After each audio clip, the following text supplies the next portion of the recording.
The next company is Corline Biomedical. Corline develops, manufactures, and also markets heparin-based solutions to improve kidney transplantation, cell therapies, and also applications in the evolving field of regenerative medicine. And with us here today, we have the CEO, Henrik Nittmar. Please give him a warm hand.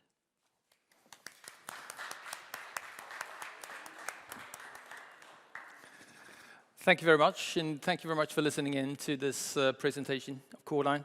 So Corline is all about giving people an opportunity to improve their lives and giving them the right to enjoy daily life. And we do that by a heparin-based platform of products. The two core products is Renaparin, that is under development for improving kidney transplantation, and then CHS, Corline Heparin Surface, which is a best-in-class medical device coating technology. Let's start with Renaparin. So Renaparin is focusing on kidney insufficiency, of course, and end-stage renal disease represents a major cost burden to any Western society, and this is an example from the US. And we can then see that an ESRD patient costs around 33 times the cost of a non-ESRD patient of the same age. And so it represents, in the US, I think 8% of their combined healthcare spending, a staggering $35 billion US. And one way of addressing that problem is, of course, to convert the patients on dialysis to a transplantation of kidneys. So you see that the cost comes down dramatically. You reduce cost by 2/3 or even up to 80%. But there is a challenge of converting patients to transplantation, and that is spelled organ shortage. I'm sure you've heard about this in the press and media. Just recently, I think day before yesterday, that was a piece of news in Sweden, and it's all over. So what we actually see is that we're adding more patients to the waiting list for a kidney transplant than we're adding organs that are available to transplantation. So that means that around 5,000 to 10,000 people die each year in the largest European countries and US combined. This leads us into a situation where we tend to accept what we call marginal donors more and more. Marginal donors are donors of age, 60 years or more, and or combined with an underlying disease history like diabetes or high blood pressure. And the problem with these marginal donors is that marginal donors leads into clinical problems.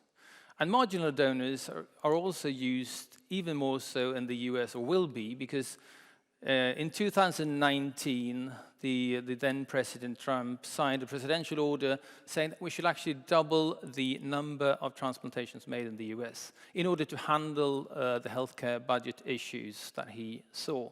So that means effectively adding 20,000 more transplantations each year. And that kind of exacerbates the problem of using marginal donors and their association with what we call ischemia-reperfusion injury. So they're more susceptible to these injuries, and ischemia-reperfusion injury is a clinical state, a problem that occurs when the organ is awaiting transplantation, while they have been explanted from the donor and sits in an oxygen-free state awaiting transplantation. And during that time, the inner layer of the vasculature, the endothelium, is activated and shedded. And then underlying very thrombotic and inflammatory responsive underlying structures are exposed. And that leads into a problem when the patient, the recipient's blood, meet these injured structures of actually eliciting a response in the underlying functional kidney tissue, leading to what we call delayed graft function. So the function of the kidney it is depleted during the first days after transplantation. And in the worst case scenario, the patient actually needs to go back to dialysis directly after transplantation. And that is called, in a kind of a clinical term, delayed graft function. Affects 40% of all kidney transplantations. In the acute state, it leads to prolonged hospital stay. But even more importantly, it is also associated with a more poor outcome. If you look at the transplantation patient community, after 3 years, The graft survival rate, if you have experienced DGF, is around 85%. So 15% of this group has a non-functioning graft and needs to go back to dialysis again. Whereas if you look at the patient group that has avoided DGF, they have above 90% patency rate of their graft. So it's a huge difference. And that, again, adds to these patients going back to dialysis and going back to the waiting list for a new transplantation. A massive problem. Our solution to that is to add our renaparin molecule, which is a macromolecular conjugate of heparin. Not going into the details of that, but it kind of emulates how the endothelium, kind of a healthy endothelium, works and looks like. So we address the injuries by kind of covering them with our heparin layering technology, kind of fooling or tricking the immune system to see this as a coherent, healthy vasculature or endothelium structure. So that is what we do. We just simply add it to a standard preservation solution, which is perfused through the kidney in any case. So we kind of combine it with an existing technology. And then we get it to adhere to these injury sites and protects the vasculature. And our preclinical studies show a very good effect of that treatment. And then also we have conducted phase 1 safety studies showing a good safety profile of the product. And we're now about to start our phase 2 efficacy study this year. So that the phase 2 study design very shortly. It's a multi-center, 12 sites in Europe, UK, Germany, Austria, study of 80 patients, 40 of which are placebo, the other one in the effective arm. And we will follow what is called eGFR. That's glomerular filtration rate, the functionality of the kidney, out to 3 months, which is the kind of efficacy measurement accepted by the FDA for a pivotal study. This is not a pivotal study, but anyhow, it emulates a pivotal study.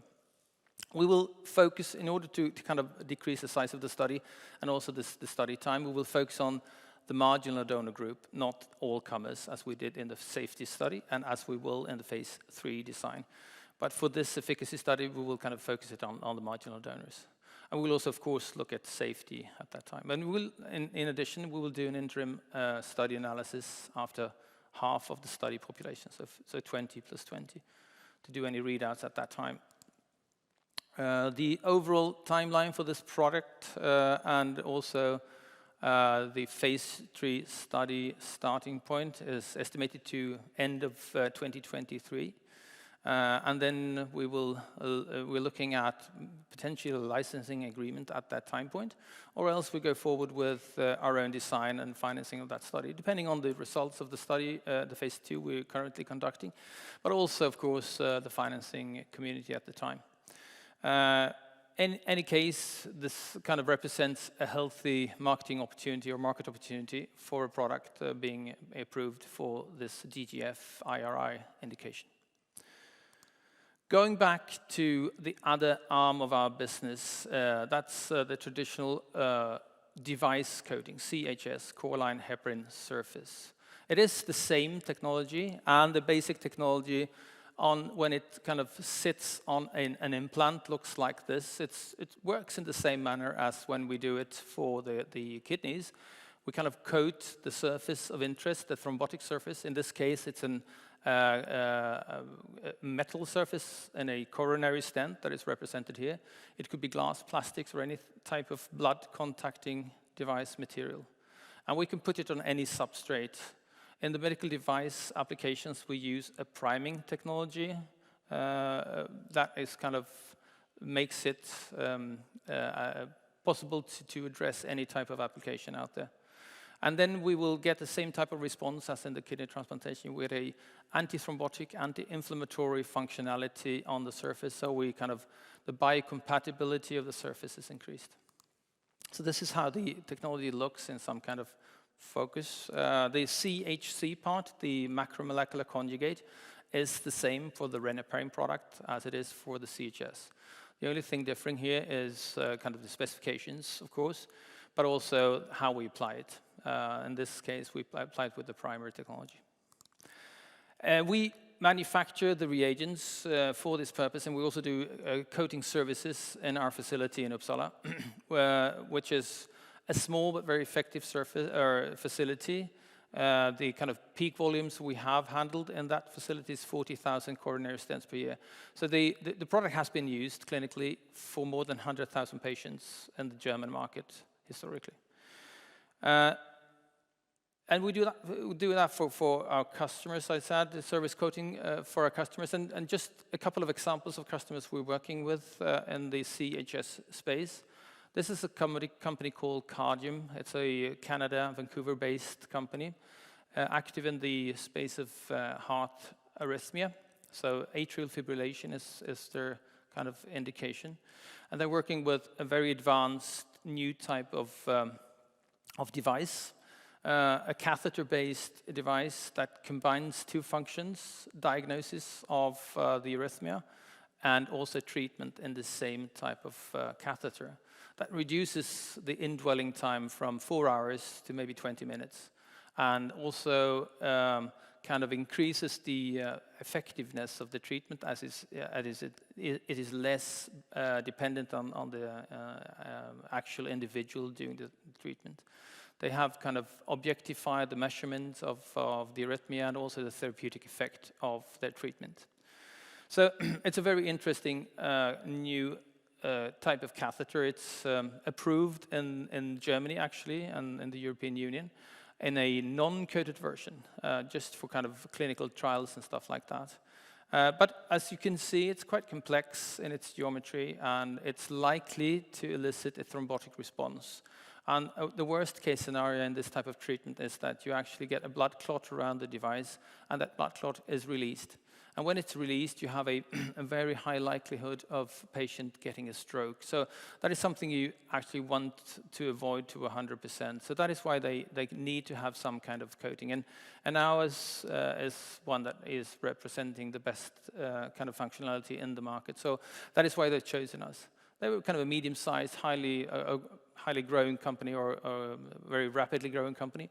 And they just kind of recently announced a new financing round of substantial matter, kind of supporting this program. So we're very excited working with them. We just started clinical trials in Europe and in Canada with a coated version of this, so that represents an advanced stage of development, albeit it is in a pre-commercial state at present time. Another very interesting example is Imperative Care. It's a stroke care company based in California in the US. And they have currently 2 products on the market, a catheter, access catheter, and then also clot removal part of that catheter. Highly successful US-based company, medium-sized again. And they also kind of recruited financing of substantial amounts just recently, supporting this program. We are developing, or they are developing, a kind of non-communicated implant of sorts. So it's a permanent implant in the brain where they need an antithrombotic functionality, and our coating will represent that technology. So we're very excited. And we say that we have a potential revenue stream of in excess of 35 million SEK. I think that's on the low side in this case. In any case, it's a very interesting company to work with, and they're really putting in a lot of efforts, both from an organization standpoint and also financially. We're working with up to 10 companies in parallel at a given time to add to our pipeline in the CHS space. These are examples of companies we're working with currently. Our goal is to have maybe 4 or 5 projects active in a commercial state in a couple of years. And our revenues are growing from a small number, I'll admit that, but it's growing quarter by quarter. And more importantly is that we have a commitment from our device customers that they cover all the costs of their development programs. So CHS is cash flow neutral in our company, whereas the investments are going into the Renaparin project. So we're kind of growing our business and the traditional side of our business, and then we maintain the potential of the kind of big potential in the Renaparin project, the pharmaceutical part of our project. And the nice thing here, the good thing here is that it's based on the same kind of technology platform in both cases. Just giving you a taste for what we're looking at the CHS. This is Carmida. This is a Stockholm-based company, has been around for many, many years, and they're highly successful. They're currently 100% owned by Gore Medical, the medical device arm of Gore Tech's company. And they have a very profitable business based on maybe they have 2 customers. They have the internal customer, Gore, with 3 different applications.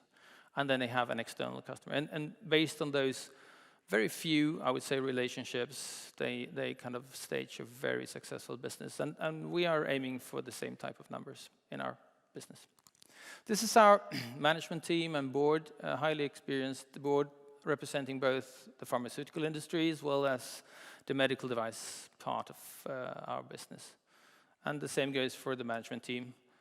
We've just added new hires to support our device organization primarily and the regulatory and the quality field. So we're kind of approaching that marketing or market launch phase very quickly, and we're very happy about that. So that was it. Thank you very much for me.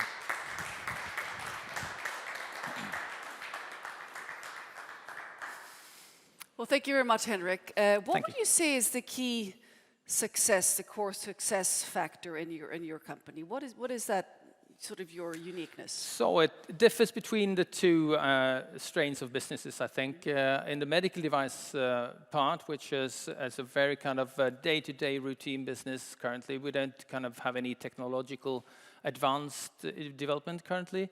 It's more a matter of delivering on our customers' programs. And then it comes down to quality issues, it comes down to kind of supply issues and stuff like that. So it's a very day-to-day business. Short-term focused, and then kind of meeting their expectations of our organizational build-up. That's the challenge there. Whereas in the reniparin area, of course, it's all about having the right kind of data results or results from the phase 2 study. So kind of getting that on board and receiving the results. So it really comes down to that and for the reniparin project. And investors looking at investing in your company, what can they look forward to? So we have, I mean, since we have 2 kind of different businesses, we've also 2 different type of investor interests, I think. And many newcoming investors have looked at the medical device business, and we're really kind of building up the revenues month by month here, and but the kind of the hockey stick effect will come when we have a market launched product together with our customers. So that will be the kind of point to look at time-wise in the company, I think. Well, thank you very much, Henrik. You're welcome. Thank you. Thank you.